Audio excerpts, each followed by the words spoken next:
Hello everyone, this is Roxas1359. Welcome back to Pokémon HeartGold. Last time, we battled Faulkner and earned ourselves our first gym badge of the Johto region. And in this part, I did a few things off screen, such as hatching the egg that we were given to us by Professor Elm's aid, as well as trained up our Pokemon. So, as you can see, Nova is now level 16. And is very powerful. Zubatman is now level 15. Fluffy is still 9. Annabelle is 14. Hootingham is 15. And Trade Fodder is level 6. Who is Trade Fodder? Well, we'll get into that in due time. For right now, let us show what the egg has hatched for us. And show off the Pokemon that I'm not going to be using inside this playthrough. So, it is right here. It is the one, the only, Togepi. Togepi is a normal type Pokemon inside of Generation 4. In Generation 6, it becomes Fairy, evolving with friendship into Togetic, becoming normal flying, Fairy flying in Gen 6. It is very powerful. In Gen 4, it received another evolution when you evolve it with a shiny stone known as Togekiss. Togekiss is broken, to say the least, and its Fairy typing in Generation 6 makes it very much a pain to deal with being Fairy flying. Now, Togepi is a very versatile Pokemon that you can use inside this game. I'm not going to be using Togepi inside this run of this game because I find that many people probably use the Togepi. But for right now, let us get rid of Trade Fodder here for an Onix. Why am I doing this trade, you might be wondering? Well, for one, it allows me to bio a new Pokemon. 2, it allows me to show off how trading looks inside of the Generation 2 remakes. Even though technically there's another Pokemon I'm going to be trading for later on in the game, which I'm still debating on whether I want to use or not. More than likely I'm not going to use. And I'm probably going to trade it for this Pokemon, to be quite honest. And this Onix comes to our Nintendo DS, or 3DS as it were. And here it is, folks. Rocky, the Onix. Now, we're going to be coming up onto a cave in which we'll be able to capture Onixes inside them, but why don't we bio them right now? We have Onix, the rock snake Pokemon, evolving with a metal coat held onto it. It was added into Gen 2, rock ground starting off with an abysmal attack, but a great defense. It evolves into Steelix, becoming a steel ground type if it is traded with a metal coat, which is a new item added into Generation 2. We're going to be having a couple Pokemon that use the metal coat, specifically 2 that were added into Gen 2 that allow us to evolve our Pokemon into new variants that were added into Generation 2 and are still present inside the Generation 4 remakes. So, let us keep going now from Violet City on to Route, I believe it is 32 that we are going to. And, if you remember, this is where we caught Annabelle. Annabelle being our lovely little Mareep. So, welcome to Route 32. So, what is available on Route 32? Well, beforehand in the last episode, well, 2 episodes ago, I talked about Mareep. And this time, we're going to talk about Hoppip. Hoppip and its line are grass flying type Pokemon that evolve at level 18 and 27 respectively.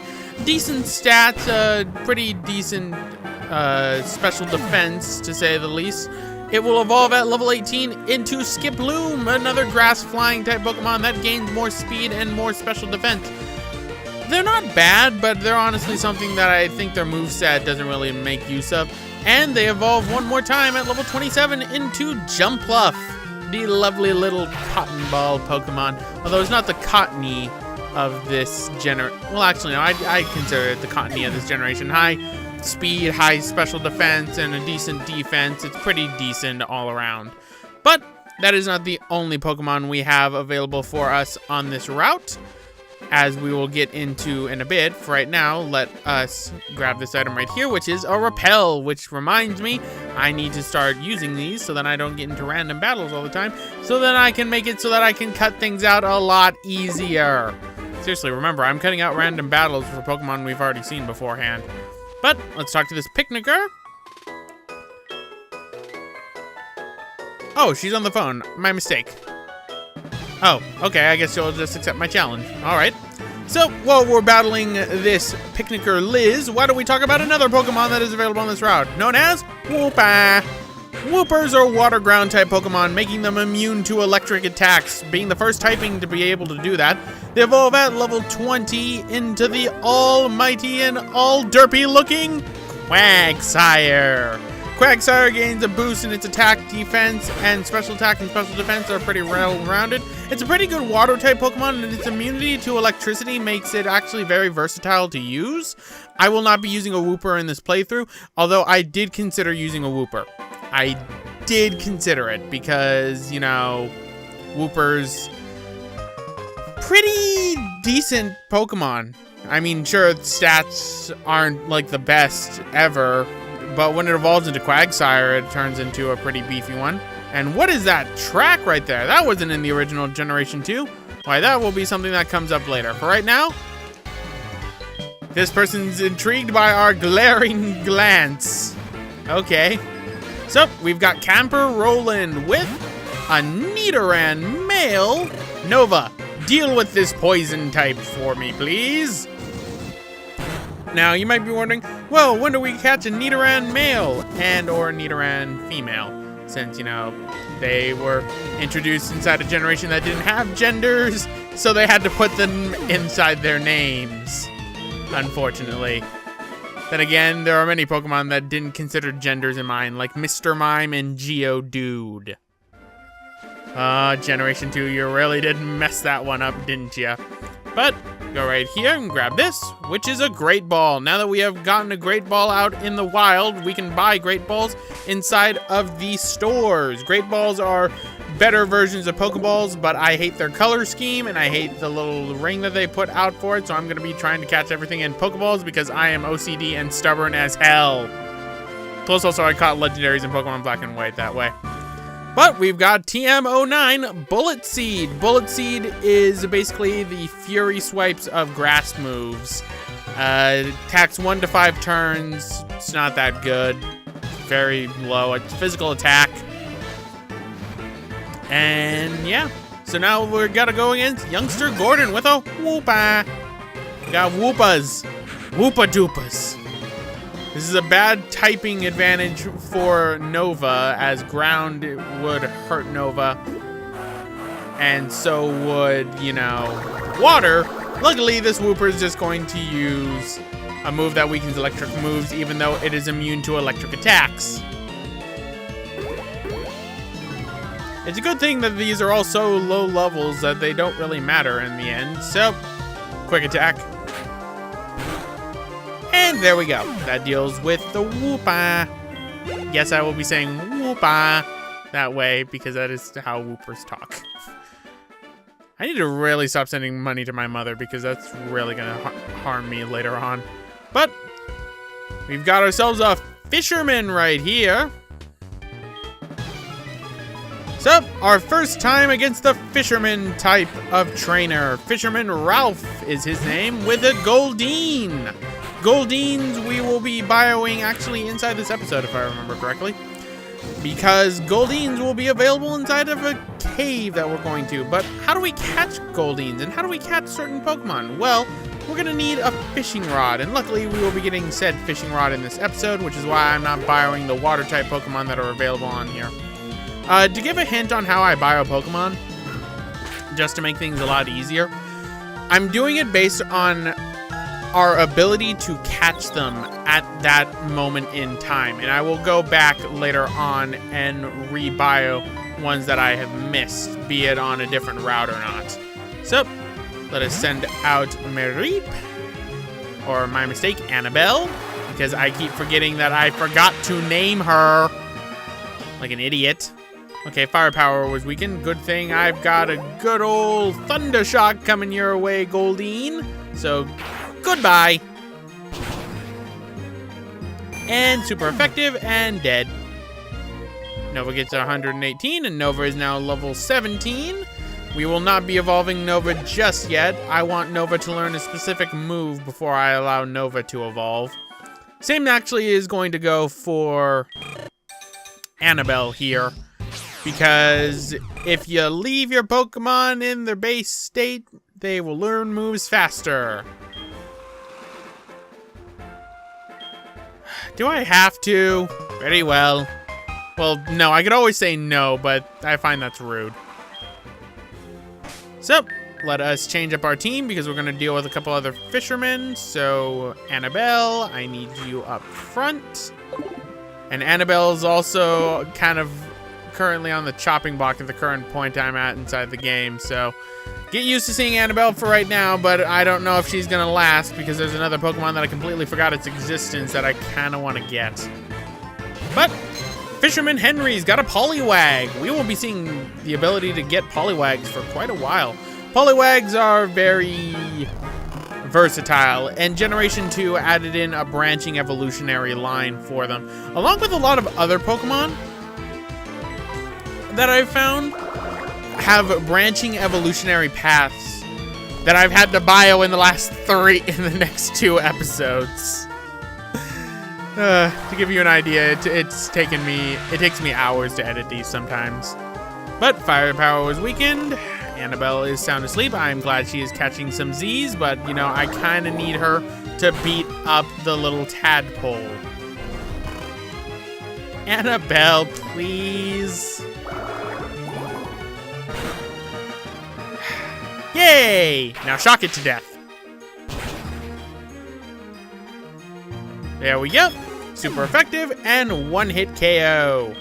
With that, Annabelle is almost ready to level up. Luckily, you've got another Poliwag, which means I get to Thundershock it, and Annabelle will be able to actually evolve once she hits level 15. But as I said, I'm leaving Annabelle as a Mareep for the time being.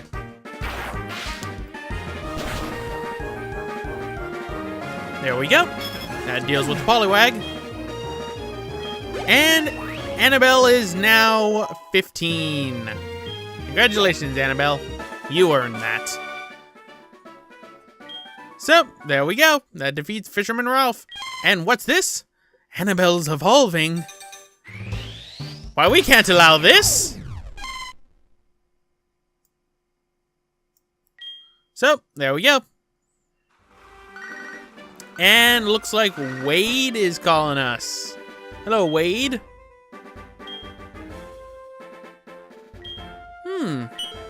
So Wade's got some berries for us on Route 31. That's always a good thing. Sometimes you'll get...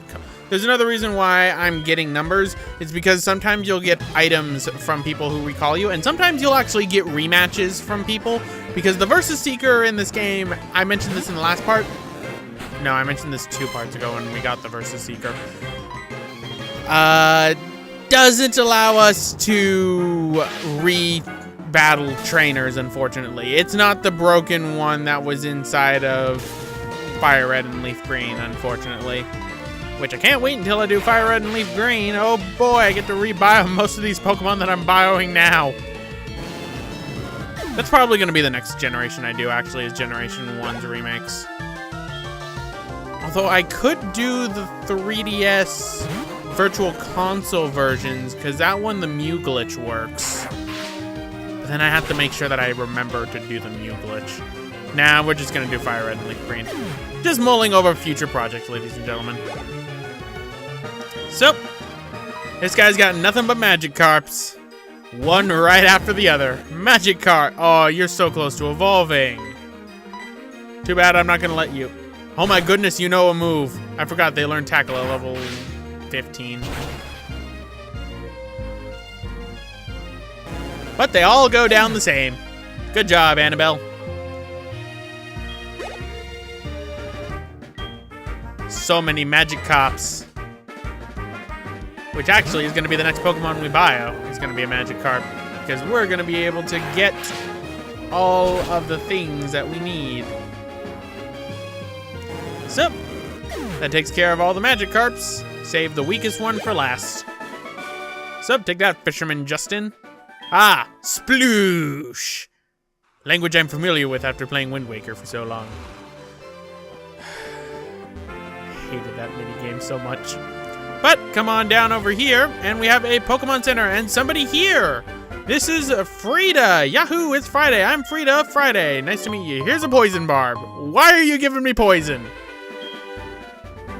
So, if you give this to a poison-type Pokemon, you will get poison-type moves getting an increase and a buff in their attack.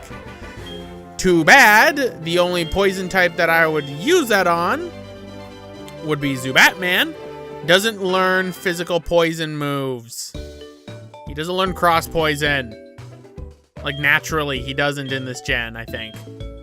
Which is rather bad, and also his attack stat's pretty bad. But anyway, talk to this fisherman, get a fishing rod, which means we can now bio fishing Pokemon, such as Magikarp.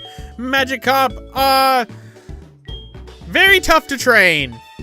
Because they evolve at level 20, have piss poor stats, and can only learn Splash, can't learn TMs or HMs. But if you persevere, it will evolve into the mighty Gyarados at level 20, getting a massive spike in its stats, making it really one of the only Pokemon that gets a massive spike this way. Water flying, sure, it's 4 times weak to electricity, but it's bulky enough to handle it. But that's not the only Pokemon that we're able to get once we end up getting the Old Rod. The Old Rod will catch Pokemon generally at a maximum level of being 10. But that means there's a versatile other amount of Pokemon that we can catch on certain routes, such as the Zubats of the Sea, which are better known as Tentacool. Tentacools are basically what I just said, the Zubats of the Sea. Water poison type with a pretty good special defense starting off with, has piss poor attack and piss poor special attack, evolves at level 30 into the mighty Tentacruel, which gets a boost in its special defense, boost in its special attack, decent attack. I can see you using the poison barb on these if you're running a Tentacruel on your team. I will not be running one, so we will not be dealing with that in the slightest. So, we've got a bird keeper here who will send nothing but Pidgeys. Why are you sending your birds to their death? This seems cruel and unusual. But, critical hit, that takes care of that Pidgey. Let us do that. And, oh, a Spearow. Oh, my mistake. I thought you had nothing but Pidgeys. Too bad that goes down all the same because your normal flying types are weak to my electricity. Spearow we will be getting into in the next part. So, Spearow's fainted. Aw, Annabelle is so close to leveling up again. I really need to stop sending money to Mom. Because she spends the money too. If you don't know, she actually spends the money if you're not careful. So, rugged Pokemon might be able to do that. Well, I happen to have Rock Smash. So let's see if any of my Pokemon can learn Rock Smash. So, Rock Smash. Let's see, it's a fighting type move, power of 40. None of my Pokemon can learn it, but luckily I have a Pokemon that can learn it. Caught it, I believe, off screen. If not, I did catch it on screen. It's the female Geodude I caught when I was getting Zubatman. And this Pokemon's gonna be staying on my team for a while. Not a permanent member. Oh no. She's gonna be my Rock Smash person. Because I was gonna teach it to Rocky, but then I realized I can't trade Pokemon with HMs on them. And unfortunately, the move deleter inside of this game is in the last gym town of the Johto region, which is stupid. I have to live with my mistakes forever. But let us teach Rock Smash to our Geodudette, as she were. There we go. She has now learned Rock Smash. She will never gain any levels because I will not be using her. I also have no ability to really trade, which is a dang shame. Because otherwise, I'd be able to get a Golem, which Golems are pretty good, as I have explained beforehand. But now that we are done with that, we have the Shell Bell, which will allow you to recover HP if you inflict damage. So why don't we give this to Zubatman? And why don't we also put Zubatman in front? Because I want to get Zubatman to being a Golbatman very soon, so then he can become the mighty Crobatman. So, switch the Pokemon around. And welcome to a special cave known as Union Cave. Union Cave has a variety of new Pokemon for us to bio. 4 of them to be exact, and the first one we're actually going to encounter, which had a counter rate of 30%. It's Sandshrew, the unfortunate ground-type Pokemon that does not learn offensive ground-type moves to make use of its beefy attack stat and beefy defense stat. This would not change until Generation 5, in which it learns physical ground moves, but it evolves at level 22 into Sandslash, which also had the same problem of not learning physical ground moves until Generation 5. In Generation 7, it's actually an Ice-Steel type now in the Alola region, so that's going to be interesting to see how that plays out. Giving you a heads up on the fact that Sun and Moon aren't out yet at the point of this recording. So, there we go. We're going to have a Sandshrew just because I want to catch things that I don't have. The mouse Pokemon. Little Sandshrew is going to go into someone's PC. And what is another Pokemon that we can catch inside here? Well, we're going to see it right now, because I forgot to cut this out. It's a Geodude. Too bad I have Geodudette, so it doesn't really matter. Not that I'm going to be using her. But we got an item over here, so why don't we grab it? And it's an X-Attack. Great, an item I'll never use, because I don't use battle items. But come up over this way. And we've got a Fire Breather. I think this is the first time we're going against the Fire Breather type trainers. They generally have fire Pokemon or Coughings. Lots and lots of Coughings. But this Fire Breather Ray has a Vulpix. A Pokemon I don't think I can get inside of HeartGold. But anyway, another Pokemon we can find inside Union Cave is the mighty Goldeen. I've been saying mighty a lot in this episode.